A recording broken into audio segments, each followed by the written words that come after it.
ప్రతిరోజు ఒకటే పనండి వీళ్ళకి. గోశాలకు వెళ్ళటం, ఆవుల్ని పట్టుకోవటం, ఆవులతోటి ఆడటం.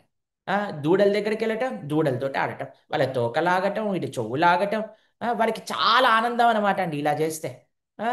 ఆవులకు కూడా చాలా ఆనందం అటండి. ప్రొద్దున్నే వెళ్ళిపోయి పెద్ద పెద్ద ఆవులుంటాయి గదండీ! 2 కొమ్ములుంటాయి గదండీ! కృష్ణుడెళ్ళి ఒక కొమ్ముని, బలరాముడెళ్ళి ఒక కొమ్ముని పట్టుకునేవారట. ఇలా బలరాముడు ఇలా అంటే కృష్ణుడు ఇలా, బలరాముడు ఇలా అంటే కృష్ణుడు ఇలా, ఇలా ఆడుకుంటూ ఉండేవారు. ఆవుకి చాలా విసుగొచ్చేదటండి. అబ్బో!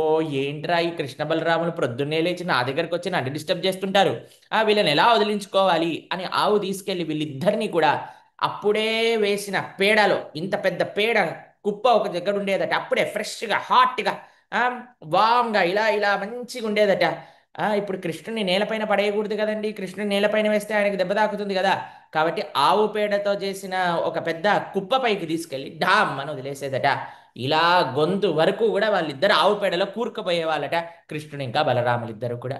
యశోదమ్మ వచ్చి అనేదట, "ఒరేయ్! ఏంట్రా మీకసలు ఎప్పుడు చూడు పెడలో ఉంటారేంటిరా? అసలు మీరు మనుషులా? పందుల్లా?"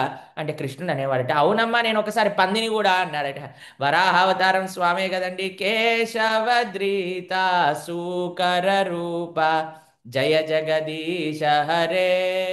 ఆయనే కదండీ సూకర రూపుడు. కాబట్టి అవునా అమ్మా నేనొక అవతారంలో పందిని కూడా అని అంటే పాపం రోహిణి ఇంకా యశోద ప్రతిరోజు వీళ్ళని తీసుకొచ్చి ఆ పేడ ఆ గోమూత్రము రెండిటిని వాష్ చేయడానికి బాగా ఇలా ఒళ్ళల్లో వేసుకొని చక్కగా నూనె పెట్టి మసాజ్ ఇలా రుబ్బేస్తూ ఉంటే నీళ్లు పోసేసి స్నానం చేయిచ్చేస్తూ ఉంటే కృష్ణుడు అనుకునేవాడట, వామ్మో ఏంట్రా వీళ్ళు స్నానాలు అసలు భూలోకంలో ఈ మాత్రం స్నానాలు ప్రతి పిల్లవాళ్ళకి ఎలా చేపిస్తామండి మనం స్నానాలు అసలు అలా వాళ్ళిద్దరికీ కూడా రుద్ది ఆ పేడంతా తొలగేటట్టు స్నానం చేయిస్తే అప్పుడు మళ్ళీ మంచిగా డెకరేషన్ చేసి ఆ చక్కటి తిలకం పెట్టి బుక్కకి దిష్టి చుక్క పెట్టి చక్కటి ధోతి కట్టి దానికి మొలతాడులో కుక్కి ఎందుకంటే ఈయన అటు ఇటు పరిగెత్తాడు కదండి ధోతి ఊడిపోయేదటండి కాబట్టి మొలతాడులో వేసేసి దాని తర్వాత చక్కగా నెమలిపించం పెట్టి జుట్టుని కట్టి జుట్టుకి ఇది పడిపోకుండా ఒక చిన్న ఆ,